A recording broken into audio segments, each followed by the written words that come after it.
and there are some moments fixed for some word.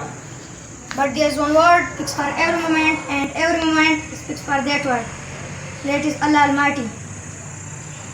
So today, my topic is about advantages of technology.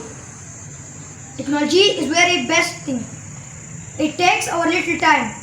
If technology was not present and suddenly a person accidented, and in near places there is no any hospital, so from which thing we call to doctor. Now there are many advantages of technology. If your father or brother is in foreign countries, you can call them on mobile. Mobile is also technology. Before there was no any machine of reel. People used to make the reel by hands. In fast, making of anything without machine was very difficult.